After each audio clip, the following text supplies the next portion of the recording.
Hey guys, welcome to the Sunshine Coast preview, and we're getting into some really fantastic horses coming into the Brisbane Carnival, which is the perfect time to sign up for Nick's awesome information.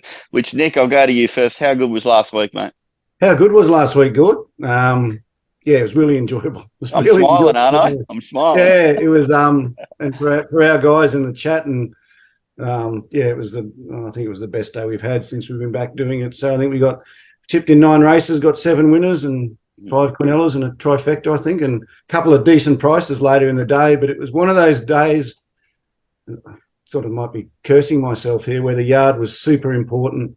I think this Sunshine Coast meeting too, with some of these horses coming back, the yard looks super important. So there's some good ones coming back, and they're fresh, and if they're ready, they should be too good for them. Yeah, 100%. The big query on the meeting is what's happening with these storms and the rain. So that could really throw it up in the air. So I'm almost half hoping it rains, because I think there's some that are absolute morals if it rains. So. Oh, okay, that's really interesting. We've got Jake from Combet, the most revolutionary bookmaker in Australia. Jake, how you going, mate? Yeah, going real good, Gord. Yeah, real good. Yeah.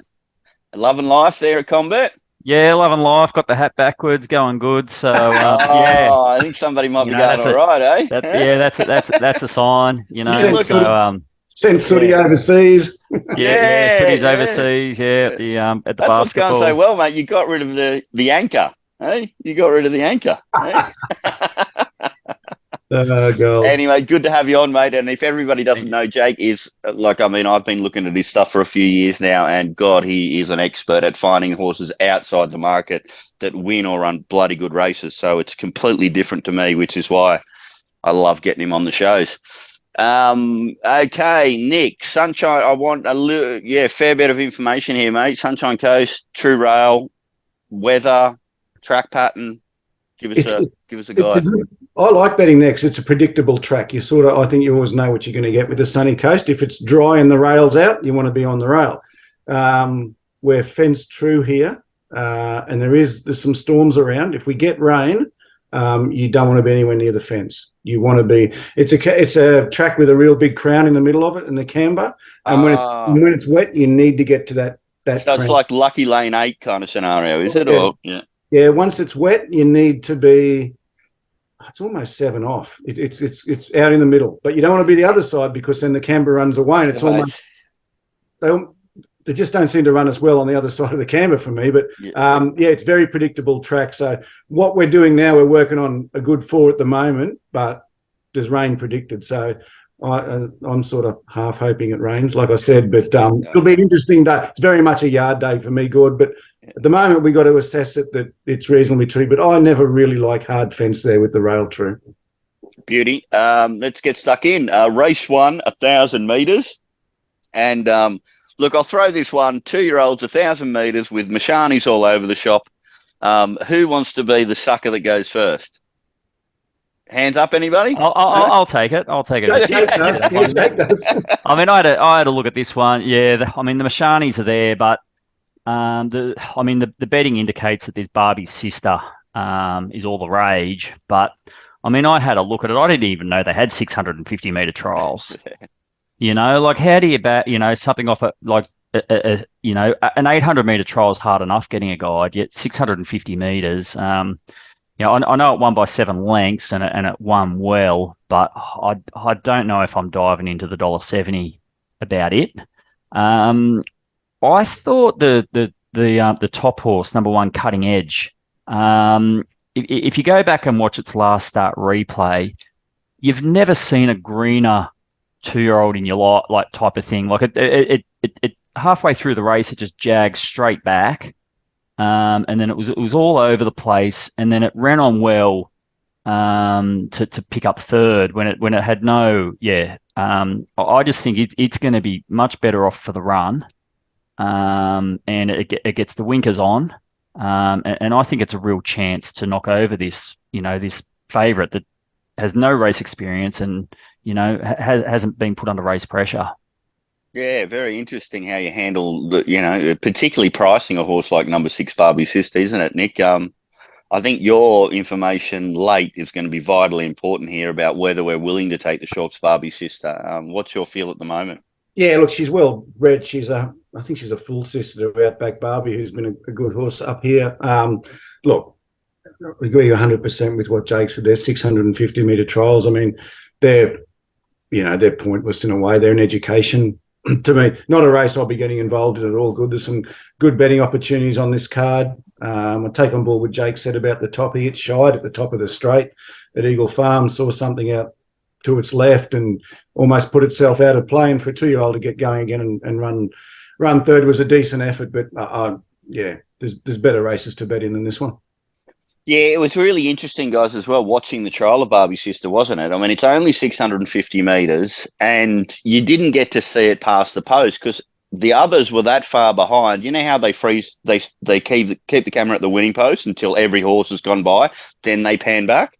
Well, by the time they panned back, you couldn't even see the goddamn horse, could you? It was about another 500 or 600 metres away. So it's hard to gauge what price I'm willing to take. Saying that, it looked super professional, times line up. And squinting with my binoculars at the screen, it was still a long way in front, a long way past the post. So it's interesting. What's that, Jake? It sounds like you were about to make a witticism at my No, nothing at all. I was just in agreement, yeah. I don't really want to get engaged. I think what Jake said about one is super interested. And I'm never happy about pricing a horse like Barbie's sister. But Nick, you not only will you do the yard, but you'll get a little bit of information from the stable and that as well on the day. So we'll treat it like every other race. Good, yeah. Okay, let's move on to race 2, and we've got a lot more exposed form here. 1600 metres, benchmark 78, and I'll go to you first again, Jake. What have you found here? Yeah, looking at the betting, number 5 Rising Pacific has been backed in early from 380 to 240, and I think it's the obvious pick. Number 9 though, or number 15 Poetic Drama is second fave, but it loves to run second. So Rising Pacific's not really in my price range. I don't like backing horses that come second, although I seem to back a lot of them. The one I sort of landed on in this, I wouldn't say I'm overly confident, but there's enough there for me, is number 9, Duke of Buckingham. Its overall race record is 28 starts for 6 wins, 2 seconds and 2/3, which is handy, but it's on the short backup on Saturday. And it's also 4th up, which I think is the key. And if you take the horse's first 3 starts out of all its preparations, its record changes from 28 starts and 6 wins to 10 starts and 5 wins. So it's drawn to do no work from gate 1. And I'm just expecting a much improved run. And the $19 to me, it looks worth the risk. Yeah, bloody hell! Even with just that one little data point, that price sounds easy. Depending on how short you can price the favourite. Nick, what's your opinion here? 2 lines of thought here, Gordon. It'll depend entirely on what the track is on the day. Look, Rising Pacific, it is 6th run in, which sort of when I start to get a little bit nervous about how many runs they've had in a prep, but it's parading well and it's flying. I mean, its last 2 wins have been pretty dominant. There was one win in there that was a bit so-so, but since then it's been really good. It clearly looks the one. Map's a little bit of a worry. If it's dry, where does it get to? The 1600 there's a little bit of it's a good long straight down the back there, but there's a little bit of a bend before they get to that. It's a bit of I sort of think it's a little bit of a tricky start. Not everyone agrees with me on that, but I'm a bit aware of it. But if it's wet, when we get these storms and that, I'll definitely be playing on number 3, Lord Markle. This horse has been going all right, and it just needs a wet track. And on the firm ground, it's been running well, it's been presenting well, and to me, it's been waiting for this sort of setup. And if it can get the conditions to suit, I've had a little bit on it at $15, just hoping it rains, because I think if it rains, for me, it's going to start in single figures. So I thought it was worth a small play at that. But it'll depend totally on what happens here with the weather. Poetic Drama is obviously a mare in good form. The barrier is a disadvantage for her. She just does not like being inside horses. She'd have been better drawing out a little bit and getting in the running line, but I can see she's a chance running well, but she's also one that's well into a prep now. But thought Lord Markle, particularly if it's wet, has got a peak performance ahead of him. It is really interesting, particularly when we take in consideration what the weather pattern might be. Now, I'm suggesting it is going to stay good, which means I kind of don't want to bet in the race because I don't want to take 240 Rising Pacific, but I don't want to bet against it. If it was wet, I would definitely bet against it. There's a couple of other sneaky things here. One of them was Jake's horse, which is, a typical Jake style of doing the form where he just finds a horse that's not doing much, but hasn't really been trying to do too much. And it's just like, this is go time. Yeah. I love doing things like that, Jake, and that is mixing up stage of preparation and win percentage and adjusting accordingly. It's one of my favorite. I've got it automated where it comes up straight away. I love little things like that because I think the market misses it. So it's long odds. It was interesting. I thought there was another interesting horse here, Nick, and you might tell me whether you think it's a decent type. And this is number 8, readily available. It's sort of like an interesting horse. It's got figures good enough to be competitive in this race, and it's long as well. Like, is it a nice type or? Yeah, it's not bad. No real knock on it. It's a horse. I've always thought its form was a little bit deeper into its prep. It's better form. Yeah, but, definitely. Yeah, it's an open race. But look, the map's going to be important here. There's no real natural leader here, so it'll be interesting to see if anyone takes some initiative here, which could change things up. But yeah, I mean, we're finding some out wide here, so that's sort of a bit of a measure of the race. But the thing is, we're talking now with Rising Pacific being $2.40, not the price it opened at, which sort of puts a bit of a spanner into the works. But they were the 3 horses of interest for me.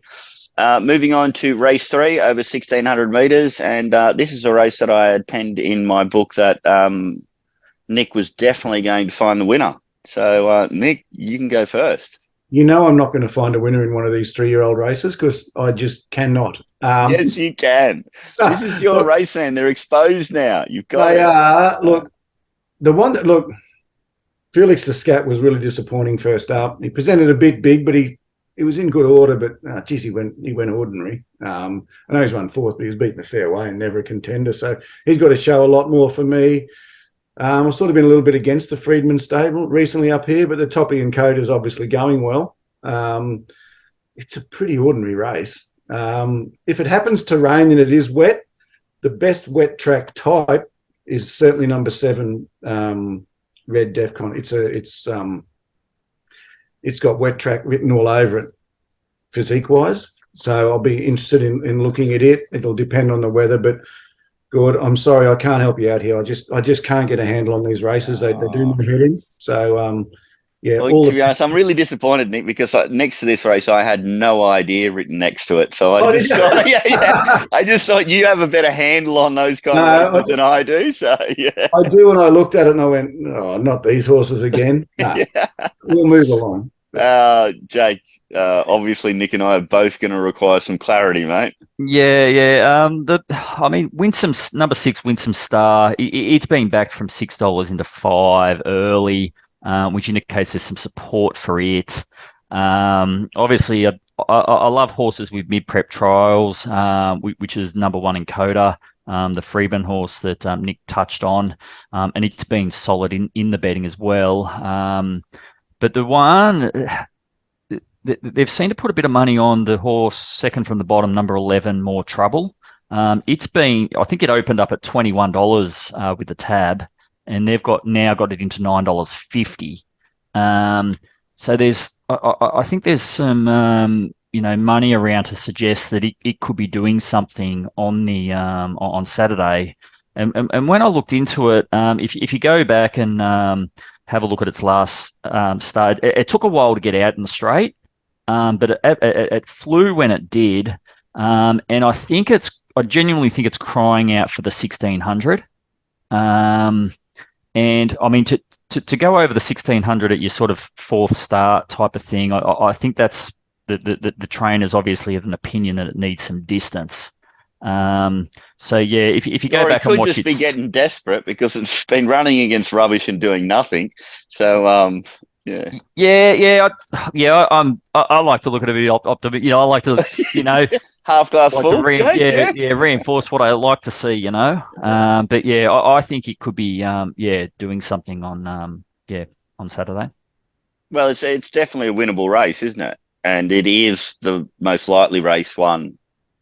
But I haven't seen. Have you got? I'll just bring up the sectionals there, the late sectionals on it, just to see how they line up as far as going to a higher grade race. Yeah. No, that's not ticking a box for me. But But to be honest, I'm not knocking it either, Jake. It's just like there's nothing here, is it? So maybe it does have upside. So yeah. Anyway, we'll see.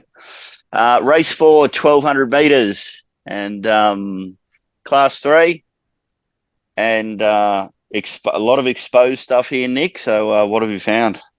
Yeah, look, I'll stop saying it every race, but the weather's hugely important here and the track condition. Look, we were on Helluva Badi first up, and it's a pretty impressive win. Thought it really found the line well, paraded well, really strong through the line. Lubrication disappointed last start, but when you go back to its form, its first up runs are nearly always disappointing, and then its probably career peak was second up last time in the McDippman Plate, which is, probably a little bit better than this. There's a few people tipping me devastating, but yeah, it's probably going to run a place and have a perfect run in that, but it's devastating. It's not. But I'm sort of half interested in standing order as well. Number 2. I mean, there's no natural. I think it can get across here and lead. I think the horse is going well, parading well. I think it's a real chance around the $8 mark. It looks like one of my favourite 2-bet plays here, Gordon. I'm probably going to be with number 2, standing order, and also Helluva Badi. I'll be a little bit less confident in Helluva Badi if it's wet. It's only had the one run on the soft, and it was okay. It was just a little bit inconclusive.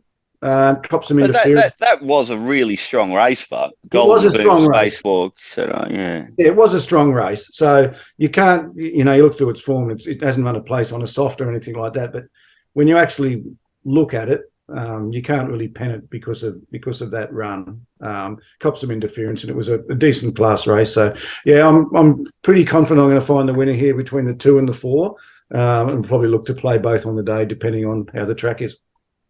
Yeah, I'm really interested. Off the yard last start, Helluva Badi, like that was a really nice win, Nick. But did it resume as a horse that is going to improve second? Was there condition on, etc.? Or what absolutely. Was it? Yeah. Yeah, absolutely. It's not like, well, geez, this is wound up. Yeah.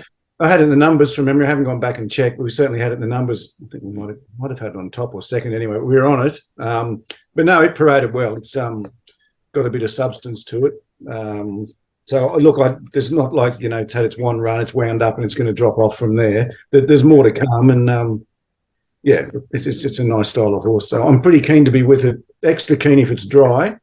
But I'll also have him a little bit on standing order as well, because I think it's going really well. Weird thing is, a lot of the horses that I kind of went looking for on this whole program, their maps are really questionable. Like, where's it going to map? That's a really tricky scenario here too.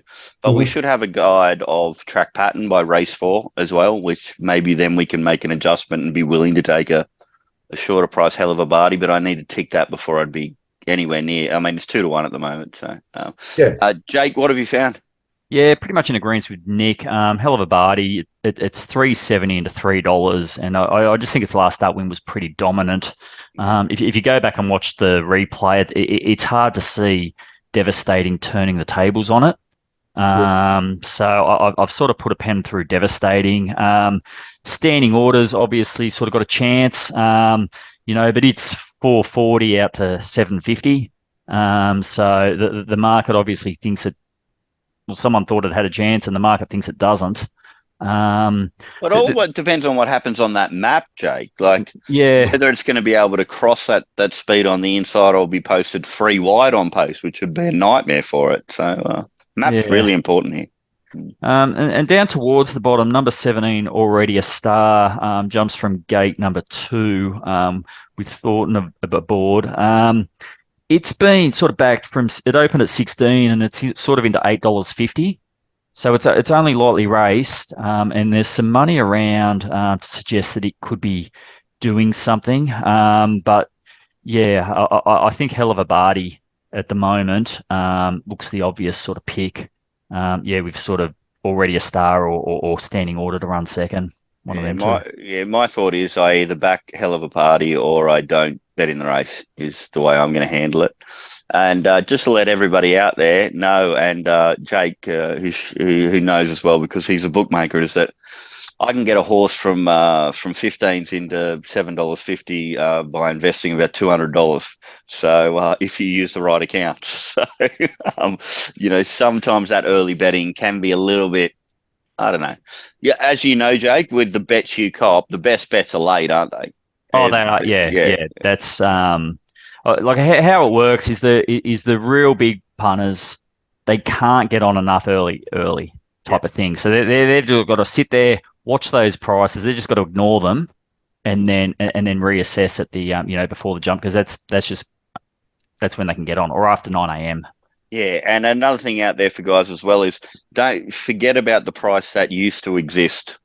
Just worry about the price you can take right now and whether that's value for you. A lot of people see, oh no, I could have got 15s, now I've got to take 8s. I'm not going to bet. No, don't do that. If you've assessed it shorter than 8s, take the 8s, man. Don't worry about that mythical price that existed on Wednesday. You drive yourself mad. Get on Combet and start taking all those free $50 that Jake throws out every weekend. It's like Christmas time. Oh, it's nearly Christmas too, Jake. So, coming up. Yeah. By the way, I wish Combet had like red and green in its logo. The Christmas spirit. Bit of a Christmas feel, yeah. I'll speak to Trent. I don't know if he's too keen, but I'll speak to him. Oh, Grinch. Yeah, Grinch. yeah, that's it, Trent. He'll love it. Yeah. Race 5, 1,800 meters. Nick again. They're all your horses. Which one is the fastest donkey in the race? Well, I don't think it's a donkey, Gord, actually. Oh, okay. Love it. Yeah. Ticking over nicely, this prep in number 8, Colleagues. If it rains, I'll double my bet. I think this is quite a talented horse, and most of these aren't. Home track was wouldn't say it was fat, but it was certainly underdone first up and ran well. Thought it ran well last time. Just looks cherry ripe for it here. Home track race, except for I like the trainer, and I'm happy to have Maloney on, although he's perhaps not exactly flying at the moment. There's perhaps a few weight issues there. But, pretty keen here, Colleagues. I've already had a bet, and if it happens to be wet on the day, I'll go again. So, yeah, pretty keen here, Colleagues. And, I was, I think it was $2.15 the place or something like that when I had a bet, so I was each way. But if it does happen to be wet on the day, I'll take the place out of it and just have a second bet, and it'll be a win bet only. But it's interesting. It's interesting that breeding, isn't it, Nick? Reliable Man G, Great Britain, out of Avisto, a Tavistock, New Zealand mare, and it's got distance and wet written all over it, doesn't it? For any of the punters out there that want to go back and look at one of the hottest I can't say that. No. Most interesting rides of all time. Go back and watch Colleagues' first ever start at Ipswich. Okay, there you go. There's some homework for you guys. Email into the show, and we'll talk about it on Monday. So it's a fascinating ride. By the way, you know what the weird thing about the horse is, Nick, is that it's stuff on good, although it's never won on good. Isn't that bad, man? Oh, no, it's still okay. Yeah, it's a superior wet track. Really helps it. And obviously takes a few of the others out, but I'm still comfortable to back it on a good track. And Sunshine Coast, there'll be some cushion in it, but if it happens to be wet, I'm super keen. Yeah, and I wouldn't be surprised if this wasn't in Jake's numbers as well, Jake. What have you found here? What's that, Colleagues or? Yeah. It looks like kitchen sink stage of prep kind of stuff, which is something I know you're a fan of, but not. I don't know. I don't know if you guys might have missed something or not. Number 14, Fleur de Monde, opened equal favourite or favourite, but has had no support. So it's sort of right out from, I think it opened about 5 or 5.50, and it's out to 8.50, which leaves Nick's horse Colleagues there as the clear favourite. So obviously there has been some support there for Colleagues and nothing for Fleur de Monde. But the horse I think you guys might have missed, or either you guys have missed or I'm wrong, is number 2, Outburst. This horse comes out of the same race, and if you go back and watch the replay, I think it was just a run, just early in its prep type of thing. The jockey didn't seem to show that much urgency in the straight. And if you watch it, it pretty much hits the lead after the post type of thing. If you go back and watch the replay, it's out wide, so you can't really tell, but I think it does sort of get its nose to the lead. Now that was over 1,600, and it steps up to 1,800 on Saturday. It stats at the distance, 3 starts for 1 win, 1 second, and 1 third. Its record at the track is 2 starts for a win and a third. They're putting a 3 kilo sort of claiming apprentice on. Drawn to get a soft run from barrier 4. And I just think everything's set up for it. But the biggest thing, though, for me is its 4th up record. They don't put the 4th up record in the main form guides, but its 4th up record's 2 from 2.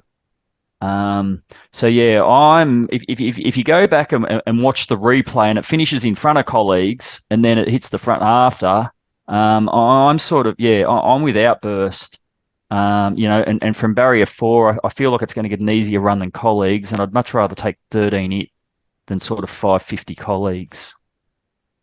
Well, you guys are definitely finding that race, that Eagle Farm 1,600 metres, as the lead up to this race, aren't you? What's suggesting here with the blinkers going on, this other one down the bottom that's soft in the market, 14, Nick? Could that do something to this horse or not? Yeah, look, this is going to be, we see a lot of these sort of, I guess it's middle distance, would say, was it 1,800, but this is going to be run at a decent tempo, depending on whether the 3 Coup d'Itineraire runs or not. If it runs, you've seen it every race start, it just goes. And it fair play to it. It holds on pretty well. It pulls, it goes, and it'll set a decent tempo. So anything that you're worried, in my opinion, that you think is going to get caught wide or not get a good run, I think they'll get in okay because they'll string him out. Look, it's got a chance, but I just think Colleagues is quite a talented horse. There's some walkers in this race. I take on board what Jake says about number 2. I'm not a fan of the jockey. That's a definite negative for me. Do you think maybe, Jake, because they put the 3 kilo claimer on there, that they might try and posse up closer?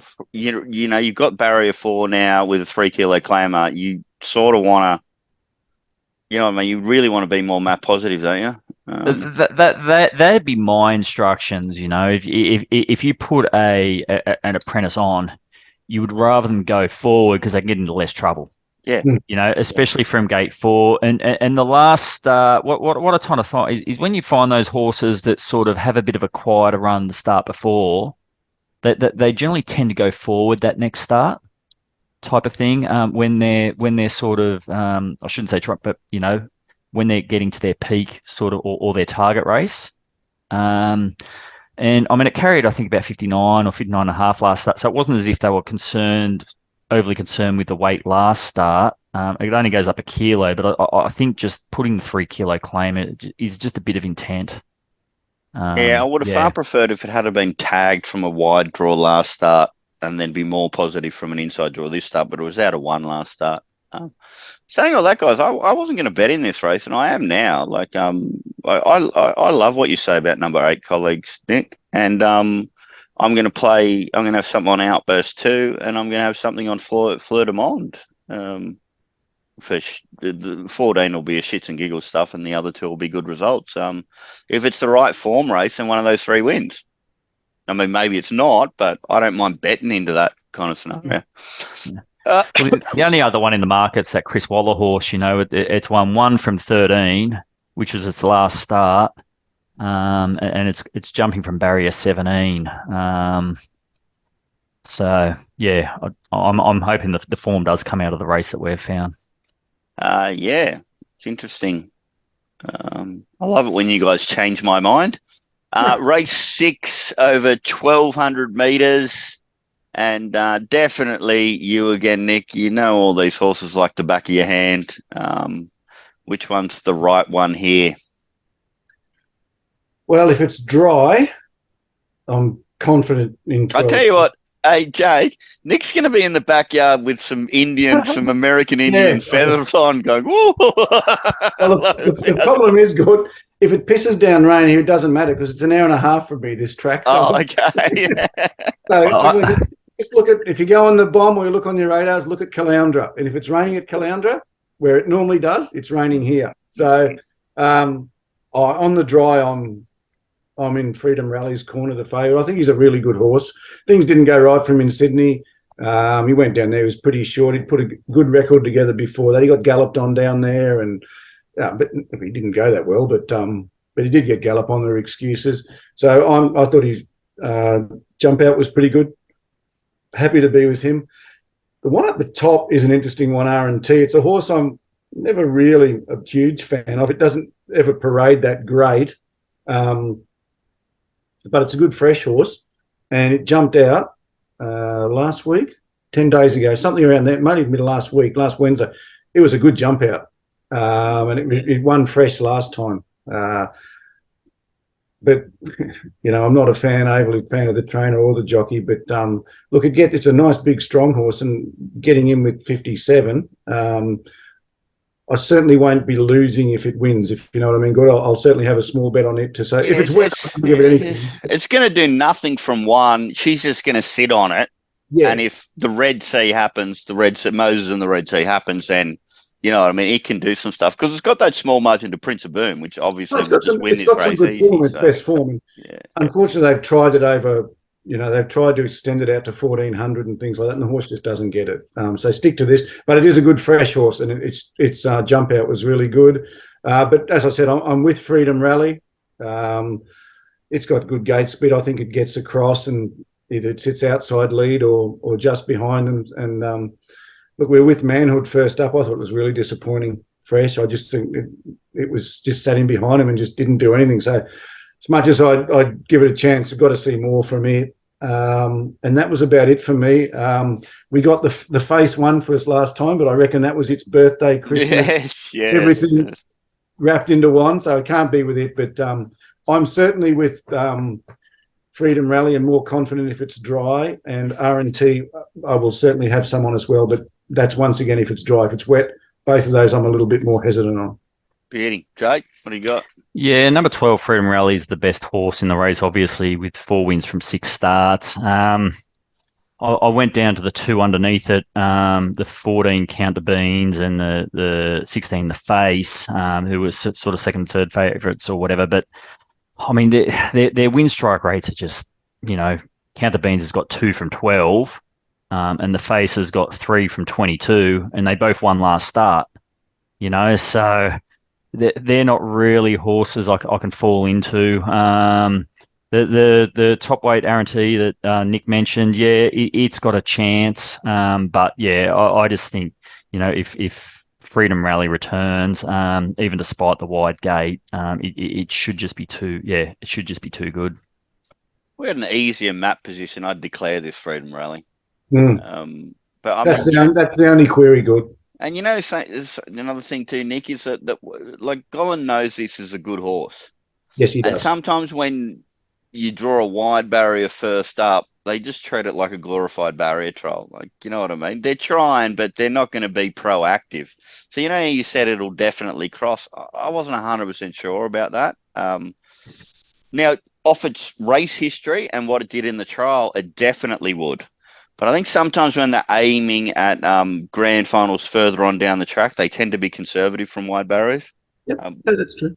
Yep. Which, if I knew it was going to go forward, I'd be really happy. What it did last preparation was absolutely awesome. Forget about that run at Rose Hill. I think this horse is a better 1,200-metre horse as well, Nick. I'd agree with that. It trialled against some good horses. Like you see it like eyeballing Baller in that trial, who Baller's like The ballers run well at Group 2 level. Yeah. Group 2 horses. I think this horse wasn't pushed out at all. They put Orman on in the trial. He's on race day. Like everything's looking good except map and intent. Saying that, I thought you made some really nice points about number one there too, Nick, as being like a sniper's sort of double figure odds chance. And the one thing I'll suggest about number one, Aaron T, is that I expect it to be soft in the market with that jockey rating. Yep. And being first up. Generally, they're slightly soft in the market, and you can ignore the softness, I think, because it's got a Smokies chance. I love Freedom Rowing. Let's move on to race 7 over the 1,400 meters. And Jake, what do you got? Didn't really know what to make of this race. Lost in Transit was sort of 360 out to 440 early. National Choice was 550 into 480, and Cote, your horse scored, is 550 into 380. It looks like one of those three to me, but yeah, I wasn't overly keen on this race for whatever reason. Right, Jake, I closely looked at exactly the three horses that you mentioned there, and I didn't find a way to confidently make up my mind. But Nick, help us out. Yeah, I think National Choice will run well here, good. Just watching him parade, he was okay first up, improved, and I think he should be right on top of it. Heathcote stable at the moment is going really well. They've had one last week. Histon won by 4 or 5. Do you know from the map, Nick? Do you reckon Lost in Transit leads and controls, and this just sits behind it? That's sort of how I've got it, Gord. I'm just having a look now. I've got Lost in Transit. Map I've got's got our Magnus going forward. I'm not 100% sure on that. I'll just have a double check on it. These maps in Brisbane are a challenge. Wish they do what Racing New South Wales does and put a map out so everyone knows. All the jockeys know, and the managers know, and everybody knows. Yeah, well, they all know what to do, so they don't get in trouble. Look, Lost in Transit should lead. That I don't agree with that map at all. It's got our Magnus sitting outside. I don't think that's going to happen. So Lost in Transit should lead. But I think National Choice gets a nice soft run behind it. And I think it's close to a peak now. Look, Cotty's obviously flying, and it's always been a thing of mine that if you get a mare in form until they show you things have changed, just stay with them. And her wins haven't been, just wins. They've been dominant wins. They've been really impressive wins. She's got a nice turn of foot. Not. You look at her in the yard and you think, it's just a horse. She's quite plain, but got a handle on her now and know what to expect. So if she looks like that, well, and she's 2 from 2 at the track. The setup of the track suits her. She's really hard to beat. I'm really reticent to be against mares in form, but, National Choice $485 and her around $4. It's a 2-bet play if you want to. There's no problem there. So, certainly. I'm pretty confident one of those 2 wins, and I'm a little bit against Lost in Transit. Yeah, I don't. I think I've kind of made my money out of Cotty now, and it's the market's sort of like, Jesus, it's truckloaded. Like that last start, like I haven't missed it. But I mean, that was because of the bias, It's just, look, I don't. Or maybe just because they're all shit. All the other horses that price last start. Look, I'm looking at a horse that I've made a mint on, and it's had 10 starts for 5 wins in 3 seconds, and I'm against it now at $3.80. But that's kind of what you got to do. The horse I look closest at was Nick's one, number 3, National Choice. Just I think Emrod might have a bit of passion about himself at the moment. Third up, looks grand final. Just it's getting into being super exposed. Yep. And we know it's not a star. And the reason I went to it, Nick, was probably just because of that Eagle Farm run to Antino and Substantial there. At Eagle Farm over the 1,400 metres last preparation. So I thought that was the run that made it a bet for me in a difficult race. Let's move on to race 8 over 1,600 meters, and oh no, this has got a Hong Kong feel about it. So I'll give it to you first, Jake. Well, I'm not Trent, but yeah. Number 4, Knight's Choice, has been backed early from 550 into 310. So the market obviously thinks that it's the one to beat. Number 1, Great House. I wanted to be with it, but Damien Thornton, for whatever reason, I do not know, but he's riding the number 11 Ocean Treaty. So I was a bit disappointed with that, and I don't know if Bayliss has got a great combo with Waller. So I was a bit disappointed with that, but the one I thought was number 2, Shibley. I think it's the one. Was $2.50 favourite when it beat Great House 2 starts ago. And on Saturday, you're getting the same price about it in a 160k race at Sunshine Coast that you were last start when it was in a 750k race at Rose Hill. What do you think about that? I'm particularly interested in when the trainer does the 2,000 back to the 16. I think it sometimes is a positive with this trainer, but do you have a feel for that, Jake? Or? Yeah, I don't mind it, type of thing. It didn't really bother, and I thought it could have been an excuse for last start as well. Yeah, I mean he's put sort of goes Orman, Craig Williams back to Orman again. Yeah, I just think it's going to put in another run, and it shouldn't be $13. Are you going to mention? Did you mention already or not the distance stats or not? You want to no, I never mentioned that. No, but guys, it's 9 starts for 5 wins at the distance. So that's why I'm suggesting with this stable back in distance and that platform, that looks really positive. Nick, what have you found? Oh, geez, I actually really like this race. Pretty keen that Great House, the toppy, runs well. I thought it was a bit stiff last start. It should have gone really close. It's a nice, big, strong animal. The weight won't worry it. I don't mind Jake Bayliss. Some people up here are negative against him. I don't mind him. He's pretty strong. I ain't got a problem with him. Shibley's been a really good horse for us.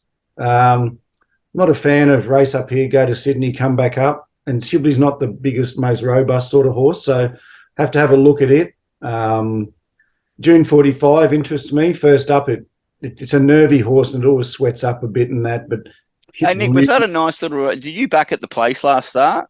Yeah, well, yeah. I was on it, but it didn't. It probably look.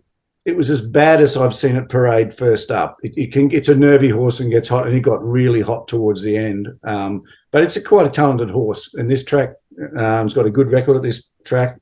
From memory, I'm just checking here now, but I think it's got a really good record here. No, it's only 1 from 4. But look, I think it's a talented. That doesn't necessarily mean it's bad. You got to check. I'll bring him up all the runs there at June 45. Yeah. Knight's Choice. Now, tell me if this is a good prep. Now, this is a horse that I'm sure everyone watched the Winx Guineas last year when it just absolutely, or earlier this year, it just pissed in. And then they got offered $3 million for it and turned it down. Well, they should have taken it. Yeah.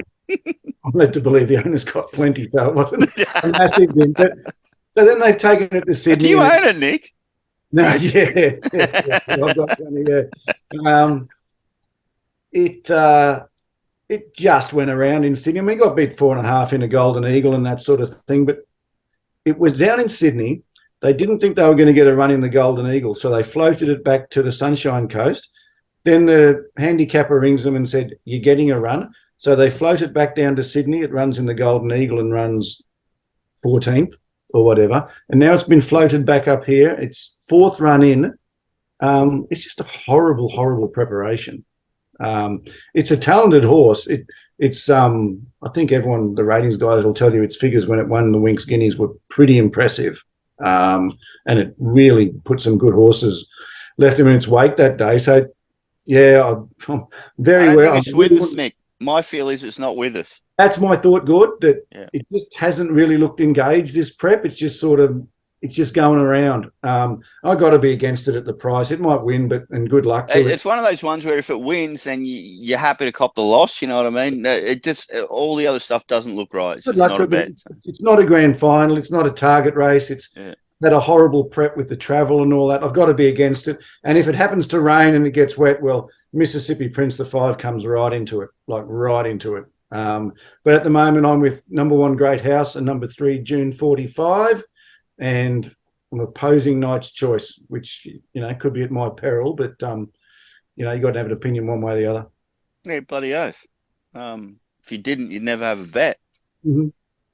I love what Jake said about number 2 Shibley. That just seems like an easy $13 to me, Jake, and it's with the tab too, so you can get plenty of money on if you get some people running around with some tabs and stuff like that. Get some fit people. Yeah, I haven't finished the race yet, so I can't say that with any degree of confidence. But just off raw stuff I'm looking at here, Shibley looks super easy.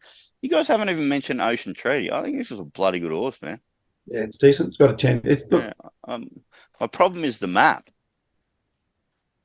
Yet again, but I mean, we'll know by now. I think to resume over the 1,400 meters there, you know what I mean? Like that run before it went for the spell, character fine point. Now that's looking super solid. That was over 1,600 meters.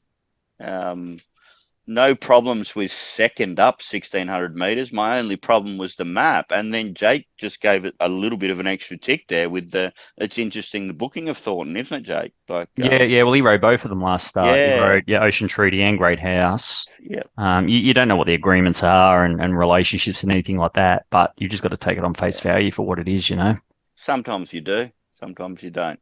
Mm-hmm. Really interesting race. I'm interested in Shibley and Ocean Treaty. Race 9, 1,000 meters, and this is an awesome race, guys. And this is when we know we're getting into Brisbane Carnival time. And Nick, I'm going to you first particularly because I want to hear what you say 5 minutes before they jump on Saturday, because I want a decision about which freshie I'm going to back. Now, whether you've handled it the form that way or not, I'm not sure, but give us your form analysis at the moment. Pretty much, Gord. Really got to see these. He hasn't been a really good horse to me, Prince of Boom, but I know people up here that have had a great run with him. But his trials and jump outs are what you'd expect from a horse that can go as quick as he can. But he is a horse that, he's run good tempo and sustained speed and left good horses behind him. So look, he's right in the mix. Shooting for Gold, this is a perfect setup for it. If they go too fast up front, it'll be really strong late. I don't think it's a 1,200 metre horse. Ideally, if it was 1,100, I'd certainly be specking Shooting for Gold. I think it's an ideal 1,100 metre horse. The 3 Nuno is a good horse. They've obviously got opinion of it. They took it down to Melbourne for a Coolmore and run it in a Derby, Munro and Sydney. I noticed the tongue tie's gone on there. It's trialled and jumped out pretty well. And then you go a little further down, you got Zoo Style, who's got beat 4 lengths by Imperatriz, running in. Yeah, not looking too bad at the moment. 2 Group 1s around Moonee Valley. So, but he's 8 years old now, and I don't think he's won it's coming up for 2 years. So sooner or later, you just have to say no more. And then if it's dry and they go super hard up front, which they will, there's so much pace here. King Klaus will go forward. Samu goes forward. Prince of Boom goes forward. Zoo Style goes forward. They'll go quick here. Our old favourite Deepaw is going to be really strong late, but I want a good firm track for him. This track really suits him. It's a perfect setup for him if it's dry. Can't tip anyone into anything yet. I'll be waiting, obviously, on the weather. Which is all important, and also the parade of a few of these. But cracking race. It's a winter carnival style race that we're getting into these summer carnival races for the next 2 months, which are going to be awesome. And this is an awesome race for you, being a bookmaker, Jake, to maybe turn over some serious money. Are you doing an auction on this race? Or no, not on Sunshine Coast. We're doing them on 1,000 Guineas and the Hunter. Type of thing. Yeah, so not on this race. I mean, you obviously I found this race more exciting than the other two at the moment. It's a genuinely quality. It's a top quality race. This, yeah, bloody oath. for a while. Yeah. So, I mean, you look at the form of Zuzu. I mean, as soon as you see him Peritrez, like in two start, you're looking at it and you're going, well, got beat 4 lengths sort of both times or whatever. But it just hasn't won for 101 weeks. and it got owned by Prince of Boom 1,000 metres at Eagle Farm as well. Yeah, in the Ascot type of thing by 4 lengths. So I like, for me, I just think, Prince of Boom. It's clearly the best horse in the race. If it comes back, I'm just not sure anything can beat it, type of thing. So it's from a betting perspective, it's not really in my price range. But I think Prince of Boom will be winning if it comes back. And the trial indicates to me that it is definitely back. It's not dropped off at all. Yeah. I thought this was a fantastic betting race because I'm going to be backing a map positive horse that's got the best form, number 1 Prince of Boom, and I'm going to be backing a horse that I think can do better figures given luck and circumstances in number 8 Deepor. And they're both fresh, but I think they've got the rest of them covered, man. And then I'm looking at the percentage and I'm thinking I'm kind of really happy to play this. You know what I mean? My ratio betting would be something like 3-2 Prince Boom to Deepor, and just be a really comfy betting opportunity. And one of them will get the right race because one of them is map positive, one is map negative, and maybe you've always got to be a little bit cautious first up, which kind of means I don't. For me, I'm really happy to take those 2 horses, and yet again, I know there could be a little bit of resistance in the market because they are first up. So we get a tick from Nick from the yard. There's a little bit of resistance there, so we don't rush in and shoot all our bullets at the moment. And one of the 2 wins. Saying that, there's lots of other really great horses in the race, but I just think they're the 2. I was so impressed with DePaul last preparation, Nick. Some of the sections are insane. So. It ran really well in the Lightning up here. Sort of got a track that, I think the harder the better for this guy. There's a little bit of giving at Eagle Farm. He sort of spun his wheels for probably 50 metres, and that he ran into 3rd, but it probably cost him being in the finish. And then he went to Ipswich in a decent race on Ipswich Cup Day and just rounded him up and pissed him. It was a really, really impressive win. And he's a super animal. He's a really nice, big, strong type style of horse, and he'll have good condition on him. They've got an opinion of him because I know the trainer, when he took him to Sydney, was trying to get an Everest slot with him. So he thinks he can gallop. I think it sets up nicely for him because there's so much speed in this one. It's a 1,000-metre race, so they're going to go quick, but there's like 5 or 6 that are going to be pushing forward here. So it could set up really nicely for him. But when I do the 2-bet plays good, the bracket bets, which I do quite a lot, I try to cover myself both ways map-wise. So I've got map positive and one negative. So if it really pans out that way, I've got my bases covered. But, cracking race. Can't wait to see him in the yard. Let's move on to race 10 and another 1,000-metre race. But maybe there's some lightly raced up-and-comers here, but they definitely don't have the creds of the previous race. Jake, you probably turn over more money in the later races than you do in the early races. So it's very important for you to get this race right. So what have you found here? Yeah, I was sort of hoping you cross to Nick first because I found this race extremely difficult. There's just so many horses in this race that have got great strike rates, and which makes it really difficult for me to put a pen through anything. Because everything's showing potential. Any horse could potentially be the best horse in the race. So I just found it really difficult, especially with some of them sort of returning first up as well. I just didn't know what to do. I looked at the market, and I know it's not a reliable guide, but I always just look at it as some sort of guide, And I mean, the early money's sort of saying number 1, Party for 2, or number 4, Rowena's Dance, number 5, Defiant Spirit, number 10, Outweighed, and number 13, Spirit of Mac. And it's not saying the 2 Mashani horses, number 7, Femme Fatale, and number 11, Upstart Langard. But I just didn't know what to do. Well, I think I know Nick can tell you why the Mashanis are no good because they're little squiggly types that now they're 3-year-olds, aren't they, Nick? So you're always going to take a set against them. But anyway, I shouldn't try and put words in your mouth. What have you found? Oh, no, it's a reasonable what you said. Good, yeah, Yeah. I can't agree with them. Look, party for two. Uh, geez, it didn't. It looked. I was against it off the parade first up, form wise and everything. Like it's running Blue Diamonds and things like that. You think it was just clearly superior, but it did not parade well at all. And then it seriously just pissed in, didn't it? And it ran good time, and it's a talented horse. If it parades, if it's improved, I think there's only one possible danger to it, and that's 5 Defiant Spirit. That's another sort of bracket for me. One's going to be really surging forward. The map is a little bit of an issue where it gets to from there because there's some fast horses here. You've got the likes of Tiger Shark outside it. There's quite a few here that are going to push forward. But she's run some times and done some things. I don't think, apart from Defiant Spirit, the others can get really close to her. So I'm pretty keen to play her and Defiant Spirit. I'll probably be playing both of them there, but I'm pretty keen on this race, particularly if it's improved off the parade.